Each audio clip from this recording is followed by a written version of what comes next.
لڑائیاں جتنے جھگڑے ہو رہے ہیں ہمارے سماج و معاشرے میں، اس کا سبب یہی ہے کہ ہم نے زبان سے مانا ہے، عمل سے نہیں۔ صلوات پڑھ دیں۔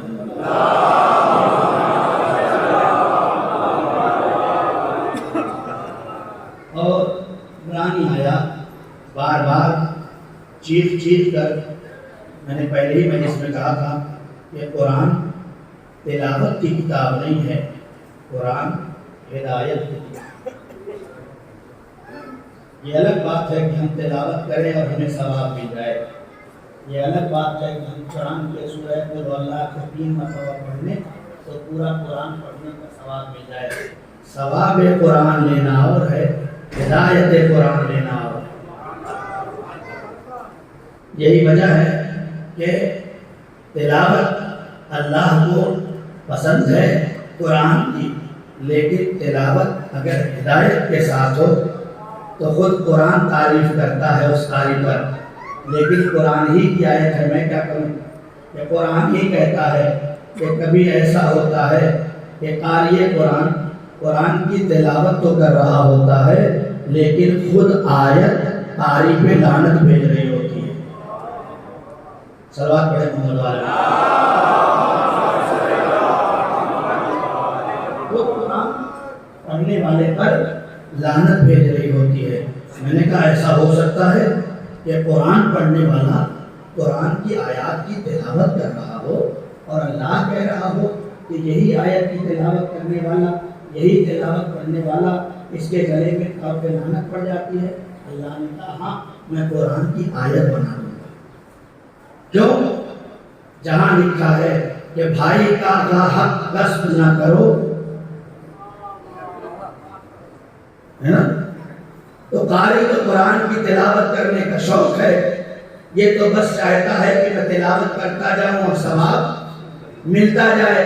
قرآن نے کہا کہ ایسی تلاوت تمہارے لیے لعنت کا سبب بن جائے گی، پہلے بھائی کا حق ادا کرو پھر اس آیت کو پڑھو۔ پہلے بھائی کا حق ادا کرو پھر اس آیت کو پڑھو۔ قرآن کہے اقیموا الصلاۃ، نماز کو قائم کرو، ہے نا؟ مولانا عمار ممبر سے بیٹھ کے کہیں اقیموا الصلاۃ اور خود نماز نہ پڑھیں تو کیا ہوگا؟ قرآن کی یہی آیت پڑھنے والے پر لعنت کرتی ہے۔ بہت توجہ، یہی آیت قرآن پڑھنے والے پر لعنت کرتی ہے کہ آیت تو پڑھ رہا ہو لیکن آیت پر عمل نہیں کر رہا۔ تو قرآن تلاوت کے لیے نہیں آیا، قرآن ہدایت کے لیے آیا، اور یہی وجہ ہے کہ ہم زیادہ سے زیادہ کہاں پڑھ سکتے ہیں؟ مجلس میں، مسجد میں نے اس دن کہا تھا، لیکن قرآن پڑھنے والے جسے رسول نے قرآن کے ساتھ رکھا تھا وہ مسجد میں نہیں، سر و تن میں جدائی ہونے کے بعد نوکے نیزہ کی بلندی سے،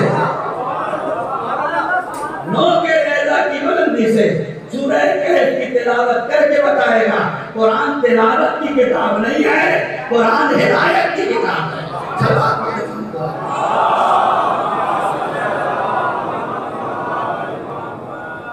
بہت جلدی گفتگو آپ تک پہنچا دوں۔ تو قرآن پڑھنے والا یا قرآن پڑھتا ہے اگر اس کے آیات پر عمل نہیں کرتا تو قرآن اس کے اوپر لعنت پڑتی ہے۔ جب قاری پڑھتا ہے بسم اللہ الرحمن الرحیم انما یرید اللہ لیذھب عنکم الرجس ویطہرکم تطہیرا، خدا بند عالم کا ارادہ یہ ہے کہ وہ اہل بیت سے رزق کو دور رکھے گا جیسا رزق کو دور رکھنے کا حق ہے۔ جب قاری قرآن پڑھتا ہے اور اہل بیت سے رزق کو دور نہیں کرتا ہے تو قرآن کی یہی آیت اس کے اوپر لعنت ہے۔ قُلْ لَا أَسْأَلُكُمْ عَلَيْهِ أَجْرًا إِلَّا الْمَوَدَّةَ فِي الْقُرْبَىٰ، اے میرے پیغمبر ان سے کہہ دو اجر رسالت اگر ادا کرنا ہے تو میں تم سے تمہاری نمازوں کے بدلے میں کچھ نہیں چاہتا، حج کے بدلے میں کچھ نہیں چاہتا، زکوٰۃ کے بدلے میں کچھ نہیں چاہتا۔ تم دینا چاہتے ہو تو میرے قرابت داروں سے محبت کرو، یہ اجر رسالت ہے۔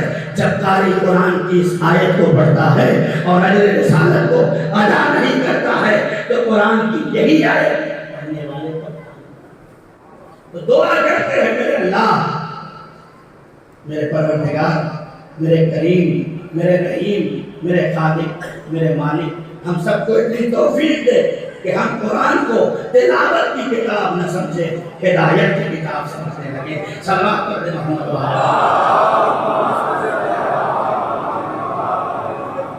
ایک اور بلند ترین سا بات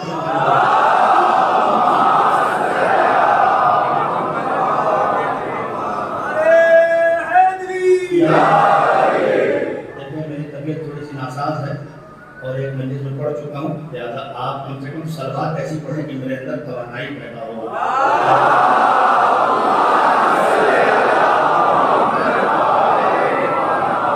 میں معمولاً 8 محرم کو، آپ جانتے ہیں 13 سال ہو گیا محنت کرتے ہوئے، 8 محرم کو صرف مولا عباس کا تذکرہ ہوتا ہے، اس لیے کہ کائنات میں اس قاضی جیسا عمل کرنے والا کوئی ملا ہی نہیں کربلا میں، کربلا سے پہلے بھی اور کربلا کے بعد بھی۔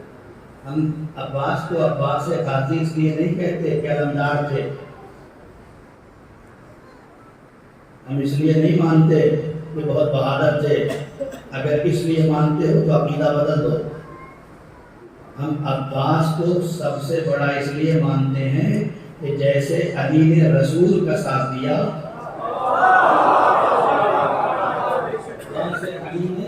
رسول کا ساتھ دیا، ویسے ہی عباس نے حسین کا ساتھ دیا۔ یہ عقیدہ صحیح ہے، اس لیے کہ ہمارے یہاں کسی رشتہ داری پہ کسی کو نہیں مانا جاتا، وفاداری پہ مانا جاتا ہے۔ صلوات پڑھتے ہیں محمد وعلیہ۔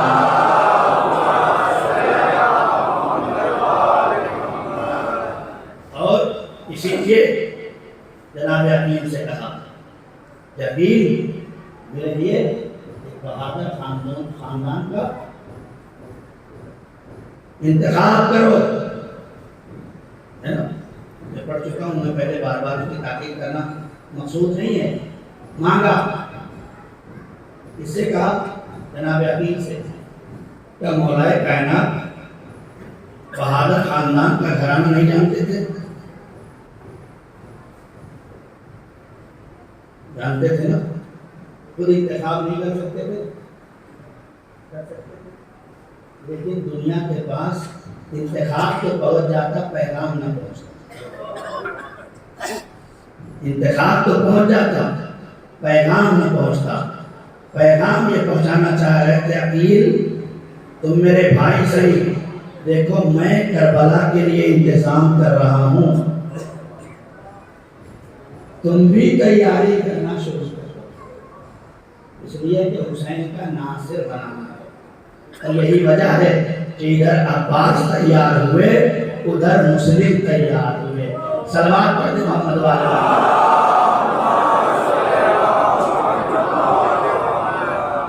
صلوات پڑھتے محمد وعلیہ۔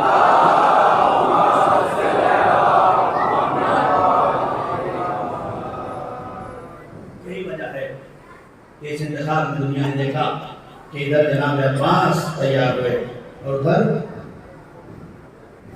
جناب مسلم تیار ہوئے۔ اتفاق نہیں ہے، یہ انتخاب ہے۔ اتفاق ہونا اور ہے، انتخاب ہونا اور ہے۔ اسی لیے ابھی اپنے آپ کو تیار کرنے کا موقع ہے۔ کوئی اور حسین پردے غیب میں بیٹھا ہے، جن کا انتخاب ہونا ہے وہ اپنے آپ کو تیار کریں۔ حسین کا ناصر نہ انتخاب سے بنا تھا، نہ امام زمانہ کا ناصر اتفاق سے بنے گا۔ وہاں بھی انتخاب تھا، یہاں بھی انتخاب ہوا۔ بہت جلدی کائنات قرآن میں، کیونکہ قرآنی گفتگو چل رہی ہے، قرآن میں کچھ نبیوں نے تمنا، کچھ نبیوں نے تمنا کہ جناب آدم سب سے پہلے نبی، 2 بیٹے، ایک بھائی نے دوسرے بھائی کا قتل کر دیا۔ یاد ہمارے یہاں نہیں ہے بھائی بھائی کی لڑائی، وہ تو وہیں سے شروع ہو گئی تھی۔ جہاں انا آ گئی، جہاں انسان کی انا آڑے آ گئی، وہاں رشتے پامال کر دیے جاتے۔ رشتے پامال کرنے سے بہتر ہے اپنے انا کا سر جھکا دو اور رشتے باقی رہ جائیں گے. غور کریں آپ، دو بیٹے، ایک کا نام حابیل اور ایک کا نام حابیل. کس نے کسے قتل کیا؟ آدھے تو جانتے ہیں کہ ایک بھائی نے دوسرے بھائی کو قتل کر دیا. کس نے کسے قتل کیا اس کا بتا دیتا ہوں. آپ سے قاتل، آپ سے قاتل، آپ سے حابیل. تو قابیل نے حابیل کو قتل کر دیا. یا حابیل جیسے ہی قتل ہوئے، اب جا کے قرآن کی تفاسیر پڑھیں. علامہ مودودی نے لکھا کہ ادھر جیسے ہی قابیل نے حابیل کو قتل کیا اور حابیل کا جنازہ زمین پہ پڑا رہا، آدم قریب آئے اور آنے کے بعد گریہ شروع کر دیا. اے میرے اللہ، میرا لائق بیٹا تھا، میرا لائق بیٹا تھا، یہ بھی چلا گیا، اب میں کیا کروں؟ آدم نے گریہ کیا یا نہیں کیا؟ کیا یا نہیں کیا؟ معصوم بیٹا اگر دنیا سے چلا جاتا ہے تو نبی روتا ہے. توجہ نہیں کیا آپ نے. اگر آدم کا بیٹا قاتل قتل کر دے اور دنیا سے چلا جائے تو آدم جیسا نبی روئے، کوئی بدعت نہ ہو، کوئی بدعت نہیں. سب تاریخوں نے لکھا آدم نے گریہ کیا، جناب حوا نے بھی گریہ کیا، سب نے لکھا. اس کا مطلب یہ ہے کہ مظلوم پر رونا یہ آدم کی سنت ہے. مظلوم پر رونا یہ ہماری سنت نہیں ہے، یہ حضرت آدم کی سنت ہے. اور اسی لیے اللہ نے آدم کے دل کی تسکین کے لیے آواز دی، اے آدم میں قابیل پر قیامت تک کے لیے لعنت بھیجتا ہوں. تو رونا بھی آدم کی سنت ہے اور مظلوم کے قاتلوں پر لعنت بھیجنا بھی آدم کی سنت ہے. صلوات کہنا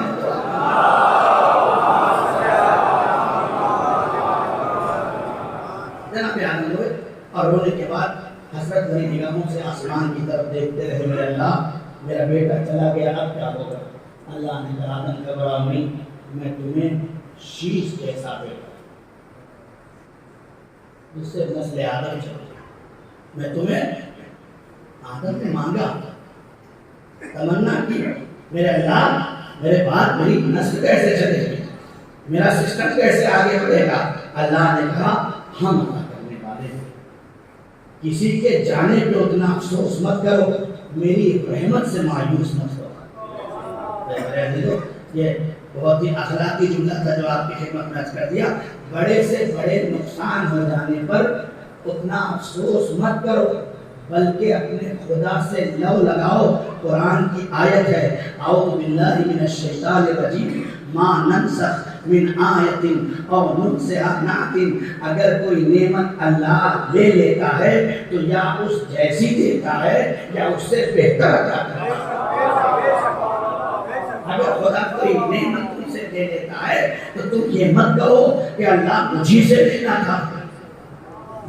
مولانا عمار کی تھوڑی طبیعت خراب ہو جائے تو آسمان کی طرف دیکھ کے کہتا ہے بیکار، آج ہی طبیعت خراب کرنی تھی، آج تو 8 محرم تھی، سب سے زیادہ طاقت کی ضرورت تھی، آج ہی طبیعت کر نہیں. یہ توحید کے ایمان کی خلاف ہے کہ انسان اس کی بارگاہ میں کھڑا ہو کے کہہ دے جس کے بارے میں یہ بھی نہیں جانتا کہ اس سے بڑا کوئی حکیم نہیں ہے، اس سے بڑا کوئی حکیم نہیں ہے. تو جب بھی کوئی مشکل پڑے، جب بھی کوئی بڑی چیز چھین جائے، اولاد چھین جائے، مال کا نقصان ہو جائے، کوئی بھی مشکل پیش آ جائے، تو تم اپنے آپ کو خدا کی بارگاہ میں چھوٹا مت محسوس کرو اور یہ نہ کہہ دو کہ خدا مجھے سے لینا تھا. نہیں، اس کی بارگاہ میں ہاتھ بلند کرو، شکر ہے میرے معبود تو نے ہی دیا تھا، تو نے ہی عطا کیا تھا، تو نے ہی واپس لے لیا. ہم تیری رحمت سے مایوس نہیں ہوتے. جیسے تو نے آدم کو شیش دیا، 2 بیٹوں کے بعد مجھے بھی عطا کر سکتا ہے. آدم نے تمنا کی، اللہ نے آدم کی تمنا پوری. یہ پہلا نبی ہے ہمارا جسے حضرت آدم کہتے ہیں. اس کے بعد تاریخ اور آگے بڑھی، جناب موسیٰ کا زمانہ آیا، جناب موسیٰ نے آواز دی، پروردگار رب اشرح لی صدری ویسر لی امری واحلل عقدۃ من لسانی یفقہوا قولی۔ اے میرے اللہ، میں فرعون کے پاس جانے کے لیے تو تیار ہوں، لیکن کیا کروں، طاقت تو بہت ہے لیکن زبان میں لکنت ہے۔ رب اشرح لی، پروردگار میرے سینے کو چوڑا کر دے، کشادہ کر دے، واحلل عقدۃ من لسانی، اور میری زبان کی گرہوں کو کھول دے یہ موسیٰ۔ اور اس کے بعد کہا وَاجْعَلْ لِي أَخِي هَارُونَ وَزِيرًا، اور میرے لیے میرے بھائی ہارون کو میرا وزیر قرار دے دے۔ یہ دوسری تمنا نبی کی ہے، جناب موسیٰ کی۔ جناب آدم نے تمنا کی، اللہ نے پورا کر دیا۔ جناب موسیٰ نے تمنا کی، اللہ نے پورا کر دیا۔ جناب یحییٰ کا دور آیا، جناب یحییٰ نے دیکھا کہ میں بوڑھا ہو رہا ہوں، ضعیف ہو رہا ہوں، میرے پاس آگے نبوت کا سلسلہ چلانے کے لیے کوئی نظر نہیں آتا۔ اللہ نے کہا کیا چاہیے یحییٰ؟ کہا خدا بند عالم ایک تمنا ہے کہ ایک بیٹا دے دے۔ اللہ نے کہا اچھا تمہاری تمنا ہے تو میں تمہیں زکریا جیسا بیٹا عطا کرتا ہوں، جاؤ اپنا سفر ایمانی پڑھاتے رہو اور چلتے رہو۔ 3 نبیوں نے ایسی تمنا کی کہ اللہ نے اسے عطا کیا۔ آخر میں ہمارے پیغمبر جب ابتر کا نشتر پیغمبر کے قلب پہ چلایا جانے لگا اور دنیا جناب پیغمبر گرامی کے اوپر کوئی کوڑے پھینکتا تھا، کوئی نبی کے اوپر غلاظتیں ڈالتا تھا، تو نبی آسمان کی طرف رخ کر کر کے کہتا تھا اے میرے اللہ میری بھی تمنا ہے کوئی مجھے دے دے، وَاجْعَلْ لِي سُلْطَانًا نَصِيرًا، اے میرے اللہ مجھے بھی ایک سلطان نصیر عطا فرما دے، مجھے بھی ایک ایسا نصیر دے جو سلطان ہو۔ اللہ نے آواز دی ہاں میرے حبیب، ارے جب میں نے آدم کو دے دیا، جب میں نے موسیٰ کو دے دیا، جب میں نے یحییٰ کو دے دیا، تو پھر میرے پیغمبر تو فخر آدم ہے، تو فخر موسیٰ ہے، تو فخر یحییٰ ہے، تجھے کیوں نہیں دوں گا؟ تو کہاں سے دے گا؟ کہا آدم کو دیا تو انہی کے گھر سے دیا، موسیٰ کو دیا تو انہی کے گھر سے دیا، یحییٰ کو دیا تو انہی کے گھر سے دیا۔ کہا پیغمبر تیرا مرحلہ الگ ہے، جیسے سب کو دیا ویسے ہی تجھے بھی دیا، تو فرق کیا رہ گیا؟ کہا اے میرے پیغمبر یاد رکھنا تو نے وَاجْعَلْ لِي سُلْطَانًا نَصِيرًا کہا ہے کہ اپنے پاس سے مجھے سلطان نصیر دے، تو یاد رکھنا اب گھر میرا ہوگا، سلطان تیرا ہوگا۔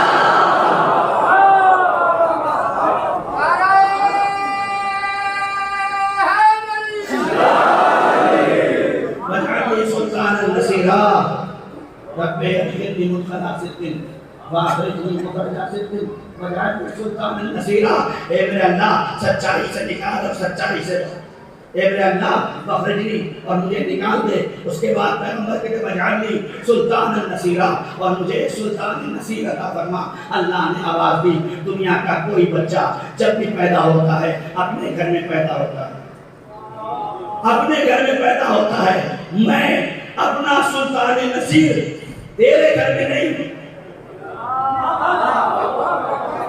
اپنے گھر میں پیدا کر کے دنیا کو بتاؤں گا کہ ساری دنیا میں پیدا ہونے والے اور ہیں،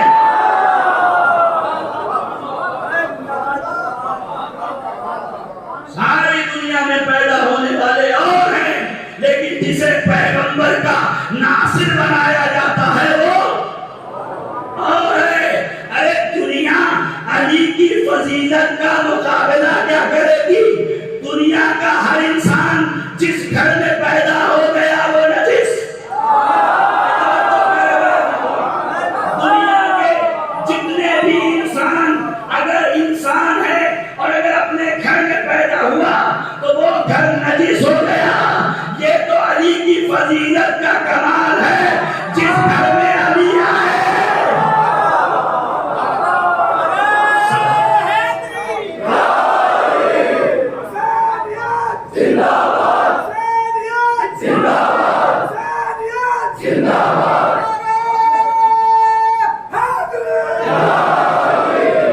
تھوڑا تھوڑا آپ سمجھنا ہے، پاگل بارش ہو رہی ہے تو ہر مومن کھڑے نہ رہ جائیں، اگر واقعی جگہ ہو تو تھوڑا تھوڑا آگے آ جائیں تاکہ آنے والے اللہ تعالیٰ کو بیٹھنے میں سہمت ہو۔ ایک سلوات پڑھ دیں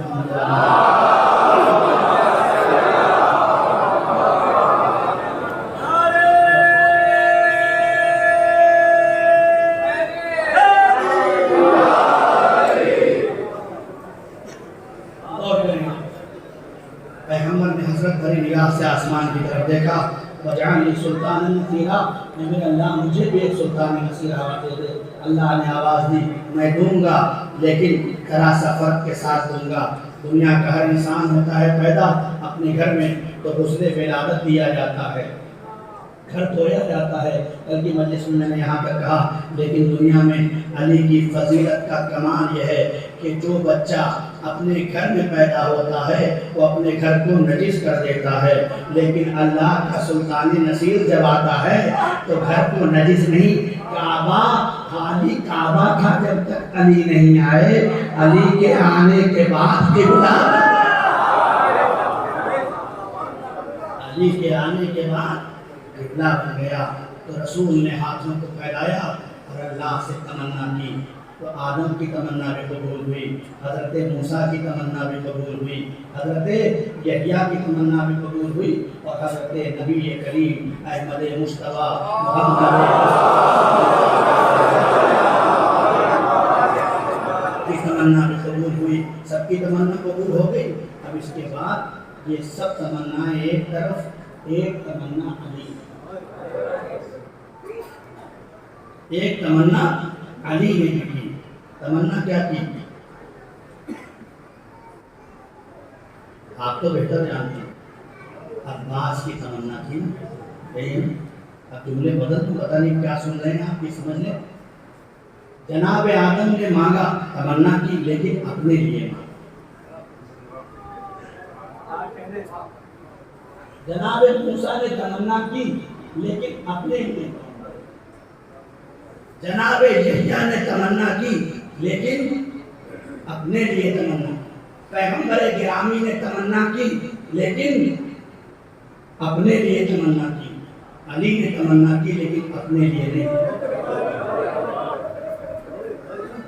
علی نے کچھ مانگا ہی نہیں کبھی اللہ سے، مانگا تو عباس کانپتے ہونٹوں سے جب میں نے کہا ہے عباس، کانپتے ہونٹوں سے جب میں نے کہا ہے عباس، دستگیری کو علی بن کے چلا ہے عباس۔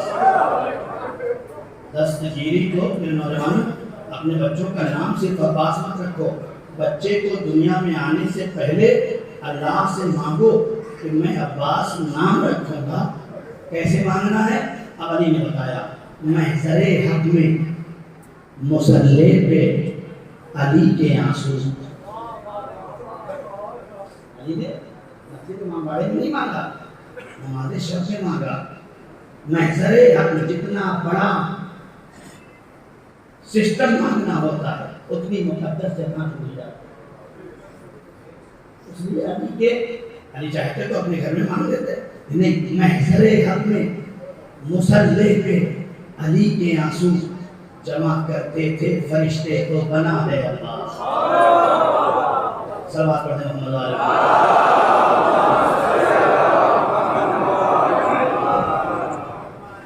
ایسے ہی اب ام البنین کی آغوش میں جناب حضرت ابوالفضل عباس علیہ السلام تشریف لائے، اور ام البنین نے اپنے ہاتھوں میں لیا اور مولا کائنات خالق الغالب حضرت علی ابن ابی طالب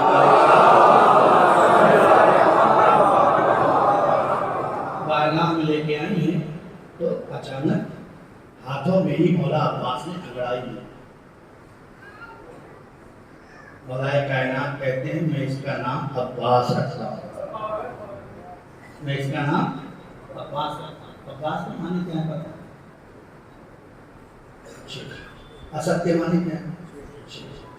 غضنفر کے معنی کیا ہے؟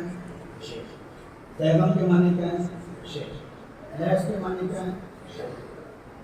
کیا سب سے برابر؟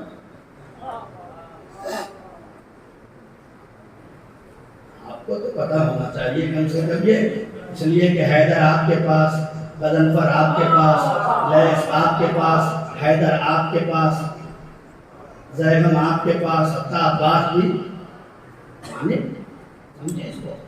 اور یہ معنی کسی فرقے کے کتاب سے نہیں نکالا جاتا. الفاظ کے معنی لغت میں ہوتے ہیں. لغت کے اوپر کسی فرقے کی مہر نہیں لگی ہوتی کہ یہ آپ کہہ دیں کہ یہ تو فلاں فرقے کی لغت ہے، ہم نہیں مانیں گے. نہیں، اللہ کا شکر ہے کہ کتابوں کو فرقوں میں بانٹا گیا لیکن لغت کو فرقوں میں نہیں بانٹا گیا. اللہ نے انسان کو انسان بنا کے پیغمبر کا کلمہ پڑھ کے مسلمان بنایا تھا. یہ تو ہم ہیں جو فرقوں میں بٹ گئے. نہ قرآن نے کوئی فرقہ بتایا. یہ تو نبی اشارہ کر کے گئے تھے کہ میں تو کلمہ دے کے جا رہا ہوں، میرے بعد تم 73 فرقوں میں بٹ جاؤ گے. نبی اشارہ کر گئے تھے. بھائی ہمیں اس طرف نہیں جانا چاہتا. تو غضنفر بھی شیر، اسد بھی شیر، لیث بھی شیر، زرغام بھی شیر، حیدر بھی شیر اور عباس بھی شیر. اب سب کا معنی بیان کر کے آگے بڑھ جاؤں. سب سے پہلے زرغام. زرغام کسے کہتے ہیں؟ زرغام اس شیر کو کہتے ہیں جو چیر پھاڑ کرتا ہے. اگر سامنے کوئی مد مقابل آ جائے تو 2 لمحوں میں پھاڑ کے رکھ دے، اسے زرغام کہتے ہیں. اسد ہر شیر کو پھاڑا مطلب اگر شیر کہنا ہو جہاں پہ تو وہاں شیر کے نام کو اسد کہا جاتا ہے. لیکن شیر کے الگ الگ حالتوں کا الگ الگ نام ہے. اپنے مقابلے میں آنے والے کو اگر فوراً پھاڑ کے 2 حصوں میں تقسیم کر دے تو اسے زرغام کہتے ہیں. دوڑتے ہوئے شیر کو زیغم کہتے ہیں. حفاظت کرنے والے شیر کو حارث کہتے ہیں. بوڑھے اور بڑے شیر کو زرغام کہتے ہیں اور بڑھ بڑھ کے حملہ کرنے والے شیر کو حیدر کہتے ہیں. آپ کیا سمجھیں؟ بڑھ بڑھ کے حملہ کرنے والے کو حیدر کہتے ہیں. لیکن عباس کسے کہتے ہیں؟ عباس کے معنی الگ الگ لغتوں میں الگ الگ معنی. پہلا معنی اس شیر کو کہا جاتا ہے کہ جب اپنی کچھار سے نکلتا ہے تو انگڑائی لیتے ہوئے جب اپنی کچھار سے نکلتا ہے تو انگڑائی لیتا ہوگا. فیروز اللغت کتاب کا نام ہے، لغت کا نام ہے. اس میں دوسرا معنی لکھا کہ عباس اس شیر کو کہا جاتا ہے کہ جب یہ میدان میں آ جاتا ہے تو بڑے بڑے شیر بھاگ جاتے ہیں. عباس اس شیر کو کہا جاتا ہے کہ جب یہ میدان میں آ جاتا ہے تو بڑے بڑے شیر بھاگ جاتے ہیں. اب میں کیا کروں؟ جنگ صفین میں مؤرخوں نے لکھا جب علی کے خیمے سے شیر لکھا تو صفین سے 14 لاکھ کے لشکر بھاگتا ہوا نظر آیا. یہ ایک روایت. دوسری روایت جب کربلا میں حسین کے خیمے سے عباس نکلے تو ساری فوجیں بھاگ کر نہر فرات پہ جا کے رکے. تیسری روایت جب نہر القما پر خیمے نصب کر دیے جانے لگے تو عباس نے لکیر سنا ہے کہ لکیر کھینچ دی اور کیا کہا؟ 1.25 لاکھ کا مجمع ہے نا، ایک تو نہیں ہے. کتنا ہے؟ 1.25 لاکھ کا مجمع. 1.25 لاکھ کا مجمع. اور لکیر کھینچ کے کہتے ہیں کہ کس میں ہمت ہے کہ جو حسین کے خیمے کو یہاں سے آتا. یعنی کیا مطلب؟ آپ احساس کریے گا. 1.25 لاکھ کا مجمع کربلا میں ہے نہیں؟ نہر کہاں ہوتی ہے؟ دریا کہاں ہوتا ہے؟ مشرق میں ہوتا ہے. مشرق میں ہوتا ہے نہیں ہوتا؟ کسی کو نیچے سے اوپر ہو اور مارنا ہو تو مشکل ہے. بات پہنچ رہی کہ نہیں پہنچ رہی نہیں پتا۔ اگر کوئی انسان گھر کی چھت پہ کھڑا ہے اور آپ نیچے سے اسے مارنا چاہتے ہیں تو اسے مارنا مشکل ہے، لیکن آپ چھت پہ ہوں اور وہ نیچے ہو تو اسے مارنا کتنا مشکل ہے۔ اور ایک دو آدمی نہیں، اکیلا آدمی چھت سے کسی کو نیچے مار سکتا ہے، لیکن وہاں کیا حال تھا؟ 1.25 لاکھ کا مجمع، میرا اکیلا عباس نہر میں گیا، گھوڑے کو ڈالا، پانی کو ٹوٹا ہوا نیزہ ہے۔ یہ کون سی طاقت تھی؟ یہ وہی عباس نام کا اثر جسے کھول کے دیکھ لیا۔ اس کی ہمت نہیں تھی کہ وہ حملہ کر دے گا۔ ایک سلوات پڑھ دیں۔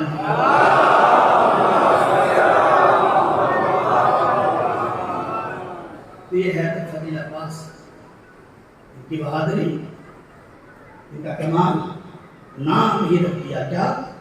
عباس۔ کیوں رکھا؟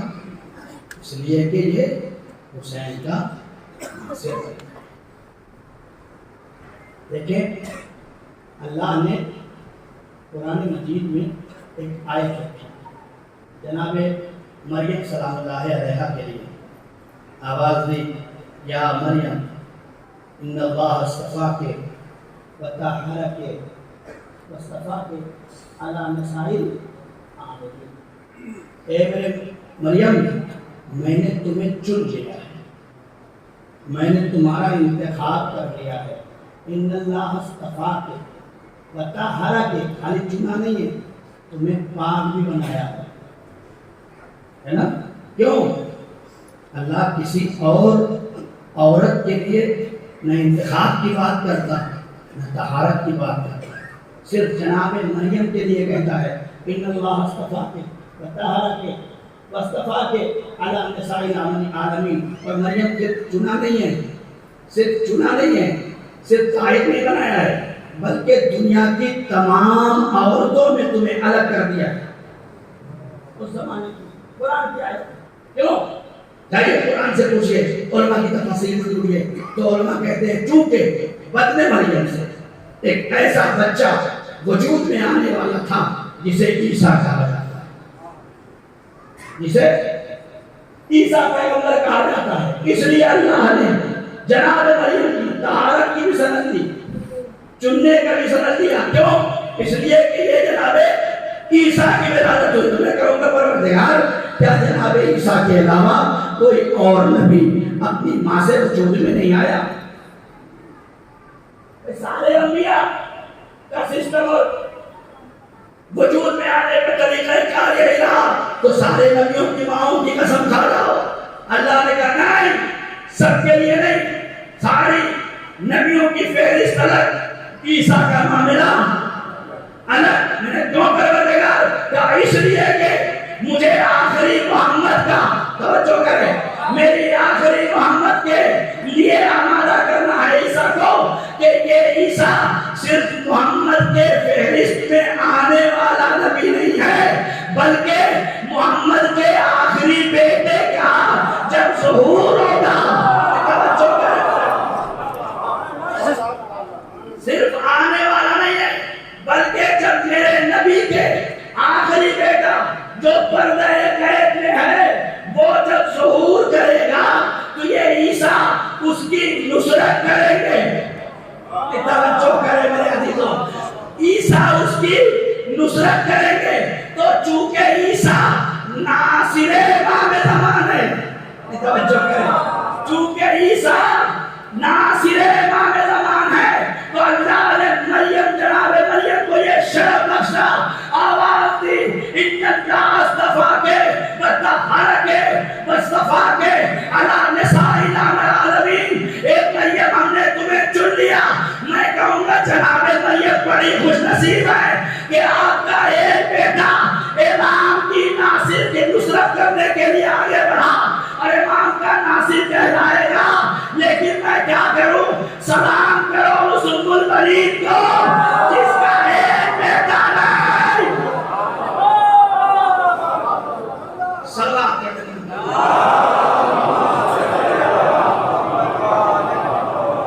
پھر اشارہ ہوتا ہے اگر جگہ ہو تو اور سمجھتا ہے تھوڑا تھوڑا صلوات پڑھتے ہیں.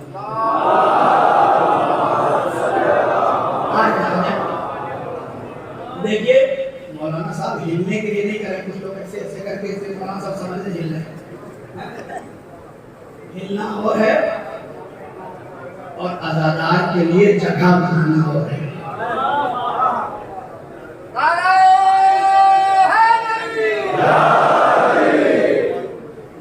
ایک اور تو طریق سے بات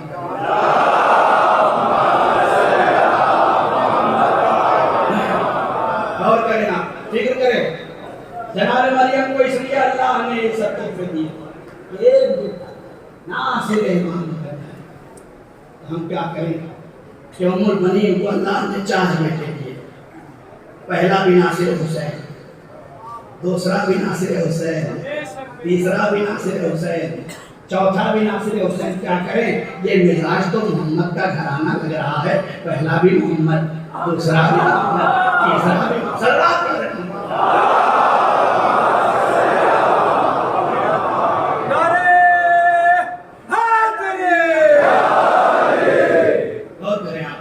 جناب عباس اس طرح سے بڑھا اور لوگ یہ کہتے ہیں مریم کا بیٹا ہے. جناب فاطمہ زہرا نے انہیں اپنا بیٹا کہا ہے. کیا کہنا, یہ شرف کا مقام تو ہے ہی ہے, لیکن میں نے ایک تفسیر پڑھی جس میں کتاب بھی ہے سر الشہادتین, جو ایک عالم اہل سنت کی لکھی ہوئی ہے جس کا نام ہے سر الشہادتین. اس میں جب انہوں نے گفتگو کی تو یہ کہا, کتاب کا نام ہی سر الشہادتین, سر یعنی راز, شہادتین یعنی 2 شہادتوں کا راز. یہ کتاب ہے. اس میں بحث جو کہ اپنے نوجوانوں کے لیے بہت مهم بتا کے آگے بڑھ جاؤں کہ سر الشہادتین میں بحث یہ کی ہے کہ شہادت کے 2 معیار ہیں, ایک تلوار سے اور ایک زہر سے. تو اللہ نے اپنے پیغمبر کے لیے یہ دونوں شہادتیں رکھی ہیں جو کہ شرف ہے, لیکن چونکہ پیغمبر کے زمانے میں یہ اسباب فراہم نہیں تھے, اس لیے اللہ نے یہ دونوں شہادتیں منتقل کر دی رسول کے بیٹوں کی طرف, ایک حسن اور ایک حسین. حسن, امام حسن یہ زہر سے شہید ہوئے, امام حسین یہ تلوار سے شہید ہوئے. کیا مولا علی خالی تلوار سے شہید ہوئے اور یہ شرف رہ گیا؟ نہیں, یہی وجہ ہے چونکہ شہادت 2 معیار سے ہے, اسی لیے ابن ملجم نے تلوار جتنی مہنگی لی تھی اتنا ہی مہنگا زہر خریدا. یہ شہادت اللہ کے ذریعے سے پہنچ جائے. بہرحال انہوں نے لکھا کہ یہ دونوں شہادتیں جناب رسول حسن کی شہادت میں. یہ عالم اہل سنت کتاب کا نام ہے سر الشہادتین. وہ لکھتے ہیں کہ حسن کی شہادت نہیں ہے بلکہ رسول کی شہادت. اور حسین کی شہادت نہیں بلکہ رسول کی شہادت ہے. میں ہاتھ جوڑ کے کہوں گا اے سر الشہادتین لکھنے والے, ایک جملہ اور بڑھا دو کہ جس طرح یہ لکھ دیا کہ حسن کی شہادت نہیں ہے بلکہ رسول کی شہادت ہے, جس طرح یہ لکھا کہ حسین کی شہادت نہیں ہے بلکہ رسول کی شہادت ہے, ویسے یہ بھی لکھ دو کہ حسن کا قاتل نہیں ہے.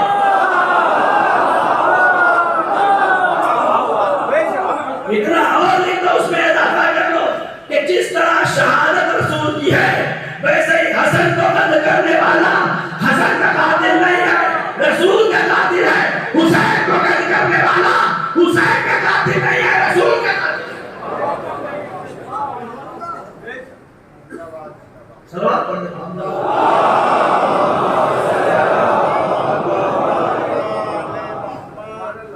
سب علماء نے سب لکھا ہے, صرف ہمیں پڑھنے کی ضرورت ہے, ہمیں سمجھنے کی ضرورت ہے.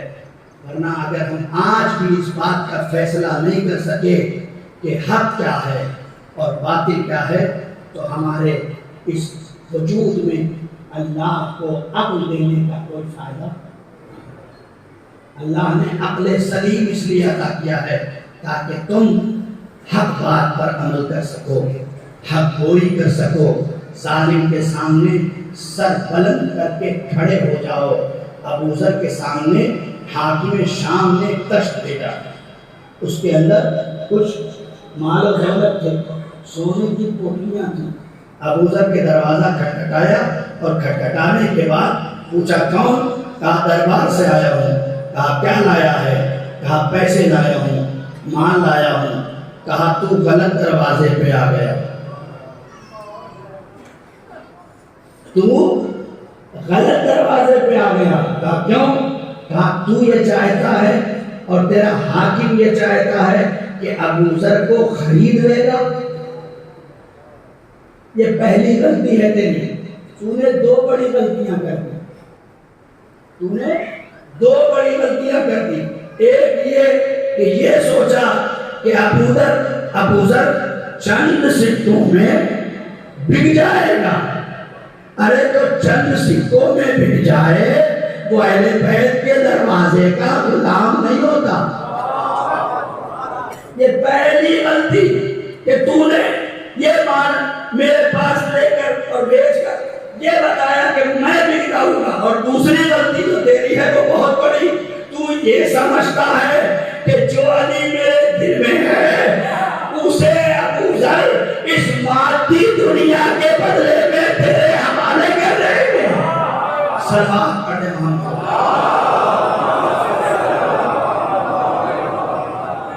پہلا واقعہ۔ دوسرا واقعہ، ایک شخص آیا اور مولا کی خدمت میں آ کے کہتا چھٹے امام حضرت امام جعفر، آپ کہتا ہے میں غریب ہوں، لوگ میرا مذاق اڑاتے ہیں۔ آج کے دور میں یہ دولت سب کی ہے،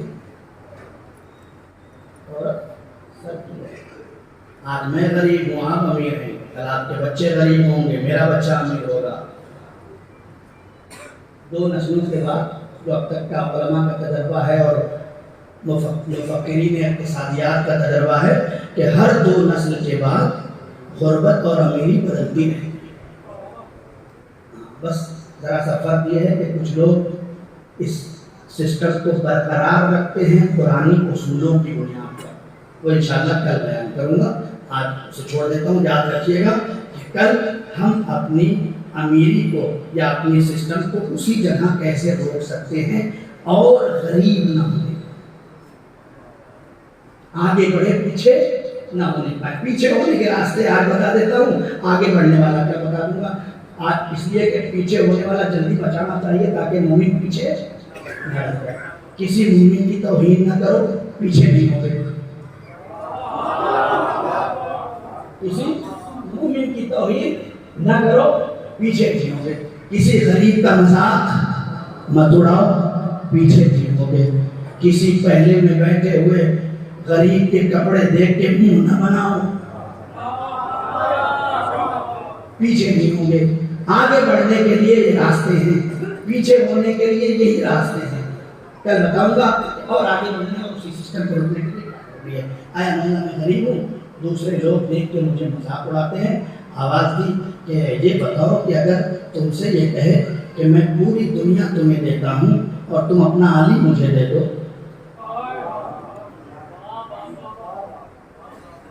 دے دو؟ یہ جملے ہیں تاریخ، تم اپنا علی مجھے دے دو تو دے دو گے؟ تو اس نے کہا نہیں مولا، ساری دنیا کی دولت ایک طرف، علی کی محبت ایک طرف۔ مولا نے اس کے پیشانی کا بوسہ لیا، پھر تو اپنے آپ کو غریب کہتا ہے۔ جس دل میں علی آ جائیں، جس دل میں رسول آ جائیں، جس دل میں فاطمہ آ جائیں، جس دل میں حسنین آ جائیں، وہ دل غریب نہیں ہوتا ہے، وہ امیروں کا امیر ہوتا ہے۔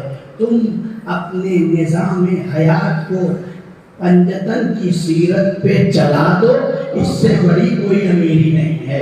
صلوات پڑھ محمد۔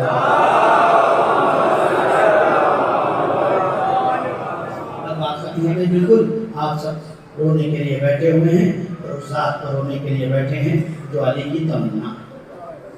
بہت کچھ پڑھنے کے لیے رہ گیا, بہت کچھ سوچ کے آیا تھا, صفین پڑھوں گا, مولا کی فضائل پڑھوں گا, لیکن کیا کروں وقت تمام ہو گیا اور بات آپ شاید پہنچی ہے, مجھے نہیں پتا کہ انسان سب سے بڑا مولا عباس کو ماننے والا. میں نے کہا ہر سال محرم صرف رونے کے لیے نہیں آتا, صرف تبرک لے کے چلے جانے کا نام نہیں ہے محرم, بلکہ تجدید عہد کرنے کا نام ہے.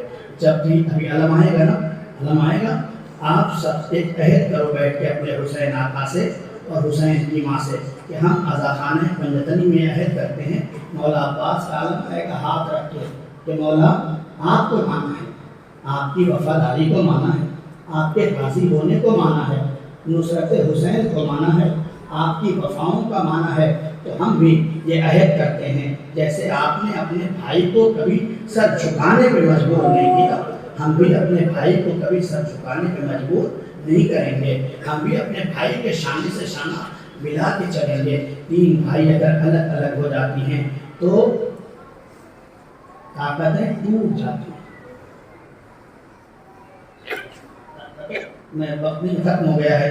جناب لقمان اپنے بچوں کو بٹھا کے ایک پیڑ کی چند ٹہنیوں کو ہاتھوں میں لیے ہوئے, پودا لگا ہوا, اپنے پاس بیٹھے, ایک شاخ توڑی زمین پہ پھینک دی. کہا اب اس کی حیثیت کیا ہے؟ کہا یہ کچھ دن رہے گی, ختم ہو جائے گی. دوسری توڑی پھینک دی. کہا اب یہ اس کی کیا حیثیت ہے؟ کہا اس کی بھی وہی حال ہے, یہ کچھ دن رہے گا اور ختم ہو جائے گا, یہ آگے نہیں بڑھ سکتا. آواز نے دوبارہ پودا دوسرا اٹھایا, یہ تو سب ساتھ میں لگی ہیں, ان کے اندر کمال کیا ہے؟ کہا یہ ساتھ میں اگر جڑے ہوئے ہیں تو سب ایک ساتھ بڑھیں گے, بھی آگے بھی بڑھیں گے, توانا درخت بن جائیں گے, دنیا کو پھل دے دیں گے. اس لیے اگر بھائی بھائی ایک میں جڑ کے رہتے ہیں تو نتیجہ یہ ہوتا ہے کہ اگر تین بھائی ہیں, ایک بھائی کو 3 لاکھ کی ضرورت ہے, الگ الگ ہیں, تو ایک کو 3 لاکھ کا انتظام کرنا ہے. لیکن اگر 3 بھائی ایک ساتھ ہیں تو 1-1 لاکھ سے بھی مدد کر دیا تو بڑی مشکل آسان ہو جائے گی. تو عباس کے علم سے عہد کر کے اٹھو کہ مولا ہم چھوٹی سی زمین کے لیے, چھوٹے سے مال کے لیے, تھوڑے سے سسٹم کے لیے اپنے بھائی کو چھوڑ دیں. یہ عہد کرو کہ عہد اگر کر دیا تو محرم کہا کرا ہو گیا. بس میری عزیزو ہم کافی ہے, اور کہاں سے شروع کروں مسائل, اس لیے کہ جب مدینے سے یہ قافلہ چلا تھا, جب کوئی پوچھتا تھا کہ زینب یہ اتنی عورتوں کو لے کے کہاں جا رہی ہو, تو جناب زینب بس ایک جملہ کہتی تھی, تمہیں پتہ نہیں ہے جس کے 18 بھائی ہیں,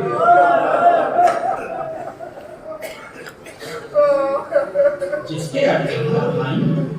یا جملے بار بار روایتوں میں ملتی ہیں, جب بھی کوئی زینب سے کہتا تھا کہ جناب امیر المومنین کہتے تھے کہ زینب ایک دن وہ آئے گا جب تمہارے سر سے چادر چھن جائے گی, تو جناب زینب کہتی تھی جس کا عباس جیسا بھائی ہو اس کے سر سے چادر چھن جائے یہ ممکن نہیں ہے. کربلا سے مدینے سے یہ قافلہ چلا, زینب آپ سوار کرتی رہی. تمام مقاتل لکھتے ہیں کہ حسین نے کرسی پہ بیٹھے ہیں, ایک بیوی نکلتی ہے اور سارے جوان دوڑ کے آگے بڑھتے ہیں. کوئی اپنا ہاتھ لگا دیتا ہے, کوئی سہارا دیتا ہے, کوئی محمل میں بٹھاتا ہے. حمید کہتا ہے میں دیکھتا رہا, ایک بیوی آتی, ایک جوان دوڑ کے جاتا. میں پوچھتا تو کون ہے اور یہ بیوی کون ہے, تو وہ کہتا یہ ام لیلا ہے اور میں اکبر. ایک بیوی اور نکلتی, ایک 13 سال کا بچہ دوڑ کے جاتا. میں پوچھتا یہ بیوی کون ہے, یہ جوان کون ہے, کہا وہ ام فرما ہیں اور یہ قاسم ہیں جو اپنی ماں کو سوار کرنے کے لیے آگے بڑھے. ایک ایک بیوی آتی اور سوار ہوتی. اب امین کہتا ہے میں کھڑا دیکھ رہا تھا کہ اتنے میں خیمے کا پردہ ہٹا, ایک بیوی باہر آئی, کرسی پہ بیٹھے ہوئے حسین اٹھے. عباس بھی دوڑے, اکبر بھی دوڑے, قاسم بھی دوڑے, سب کے سب ایک طرف دوڑے. میں نے کہا یہ کون بیوی ہے؟ کہا یہ علی کی بڑی بیٹی زینب کبریٰ فاطمہ کی لخت جگر ہے. ارے عزیزو جب زینب سوار ہوئی تھی نا تو اتنے لوگ دوڑے تھے یہی وجہ ہے جب 11 محرم آئی اونٹ لائے گئے تو زینب کبھی دائیں دیکھتی ہے کبھی بائیں دیکھتی ہے، اے میرے عباس کہاں ہو، اے میرے اون محمد کہاں ہو؟ زینب سوار ہو رہی ہے، آنسو سوار ہو، اپنے مجلس ادا ہو جاتا، خدا کی قسم جب صاحب کو تمام کر دیتا، آپ کی آنکھوں سے ملیا ہو گیا اور آنسو نمودار ہو گئے۔ اے شہزادی فاطمہ، ہمارے ان آنسوؤں کو رومال سیدہ میں جگہ عنایت فرمانا۔ بی بی ہمارے پاس رونے کے لیے کچھ بھی نہیں ہے۔ جیسے ہی کربلا میں عاشور کا دن آیا اور سارے کے سارے شہید ہو گئے، آخر میں مولا عباس کا مرحلہ آیا اور جب آخری رخصت کے لیے حسین کا عباس خیمے میں آیا، آواز دی، اے میری بہن زینب تم پر ہمارا آخری سلام، اے کلثوم تم پر ہمارا آخری سلام، اے باپ تم پر ہمارا آخری سلام۔ روایت کہتی ہے کہ ایک مرتبہ حسین مظلوم نے عباس سے کہا جاؤ خیمے سے مشق لے لو۔ مشق لینے کے لیے حسین کا عباس چلا، خیمے کے اندر عباس پہنچے، جیسے ہی زینب کو آخری سلام ملا، زینب نے کہا عباس میرے قریب آ جاؤ۔ عباس کو لیا، اس خیمے میں گئی جہاں بیویاں جمع ہوتی تھی، عباس کو درمیان میں کھڑا کیا، رباب یہاں کھڑی ہو جاؤ، ام لیلہ یہاں کھڑی ہو جاؤ، فروا یہاں کھڑی ہو جاؤ، کلثوم یہاں کھڑی ہو جاؤ، میرے عباس کو حصار میں لے لو۔ بیویوں نے عباس کو حصار میں لیا، ایک ہاتھ عباس کے سر پہ رکھا، ایک ہاتھ بیویوں کی طرف کیا، آواز دی، اے بیویوں زینب کو معاف کر دینا، جس پردے کی ضمانت کر کے آئی تھی آج وہ عباس جا رہا ہے، آج وہ عباس جا رہا ہے۔ روایت کہتی ہے میرے عزیزوں عباس چلے گئے، میرے کلیجے میں آج اتنی طاقت نہیں ہے کہ میں ویسے عباس کا مسائل پڑھ سکوں جیسے پڑھنے کا حق ہے، لیکن بیوی آپ کا ایک جملہ عبادت داروں کی خدمت میں پیش کروں گا، ساری شہادتیں میں نے کلیجے سے پڑھی ہے بیوی، لیکن پھر طاقت دے دو کہ آپ کے اس شعر کا مسائل پڑھ سکوں۔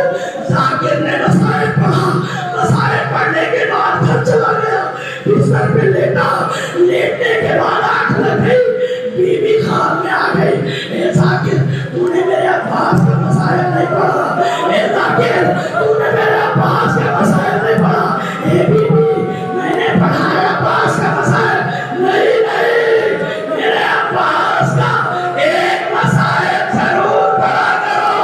بیوی وہ کون سا مسائل کا کربلا میں جب کوئی شہید گھوڑے سے زمین پر گرتا تھا، ہاں سلامت ہوتے آئے میرا عباس، آئے میرا شیر، آئے میرا عباس۔ جب گھوڑے سے زمین پہ آئے تو ہاتھ سلامت نہیں تھے۔ سن سکتے ہو؟ سن ایک بھائی جب دوسرے بھائی کو چھوڑ کے چلا جاتا ہے، چھوٹے بھائی کو احساس اس کا ہو یا نہ ہو، بڑے بھائی کی کمر توڑ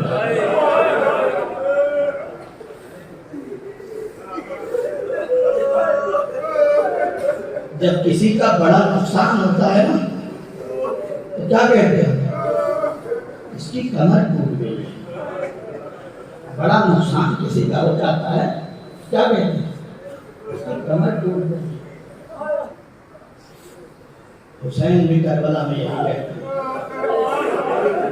جب عباس چلے ہیں نا حسین نے ایک مرثیہ پڑھا، یا اخی الآن عند سرا ظہری، اے میرے بھائی تیرے جانے سے میری کمر ٹوٹ گئی۔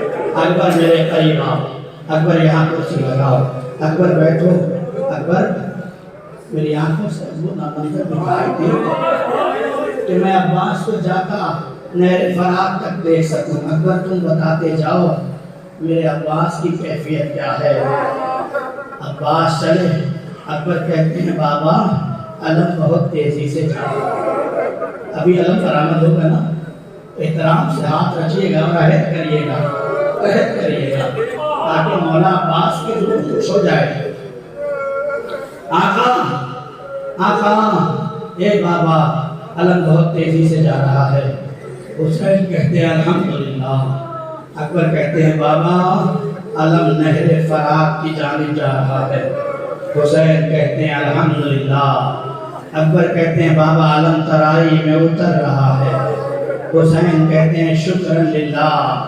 اکبر کہتے ہیں بابا علم جھکا ہے۔ حسین کہتے ہیں شکرن للہ، میرا عباس نشو میں پانی بھر رہا ہے۔ اکبر کہتے ہیں بابا علم بہت تیزی سے بلندی کی طرف آ رہے ہیں۔ اکبر کہتے ہیں بابا علم تیزی سے آ رہا ہے۔ حسین کہتے ہیں شکر للہ۔ اکبر کہتے ہیں بابا علم اور تیز ہو رہا ہے۔